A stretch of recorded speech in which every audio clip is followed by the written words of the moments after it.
जेकॾहिं को जवाबदार पुलिस खां बचण लाइ 60 फुट ऊचे वण ते चढ़ी वञे त तव्हांजे ख़्याल में पुलिस छा कंदी? इंतज़ार, ॻाल्हियूं या पोइ सॼो वण ई कटे छॾींदी? हा, पंजाब में वाकई ईअं थियो आहे। हीउ वाक़ियो डेरा गाज़ी ख़ान जे इलाइक़े कोट छठा जो आहे, जिते पुलिस हिकु घुर्बल जवाबदार कलीम डिबरा खे गिरफ़्तार करण लाइ पहुती। पुलिस खे ॾिसंदे ई जवाबदार भॼी वियो ऐं सिधो हिकु ऊचे खजीर जे वण ते चढ़ी वियो। हेठि पुलिस एहलकार खेसि मुसलसल सम्झाईंदा रहिया। वायरल वीडियो में हिकु ऑफिसर चवंदे ॿुधण में अचे थो त कलीम 5 मिंट में हेठि लही अच, न त वण कटे छॾींदासीं।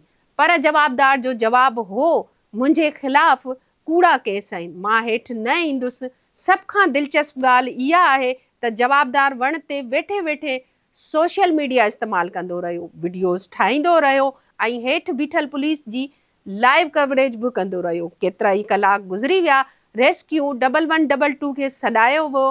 ॾाकणियुनि ज़रिए खेसि हेठि आणण जी कोशिश कई वई, पर वण एतिरो ऊचो हो जो टीम उते ताईं पहुची न पई सघे। आख़िरकार पुलिस ऐं रेस्क्यू फ़ैसिलो कयो त वण खे ई कटे छॾियो वञिजे। वण किरी पियो, जवाबदार बि हेठि अची वियो, खेसि तिबी इमदाद ॾिनी वई ऐं पोइ गिरफ़्तार कयो वियो।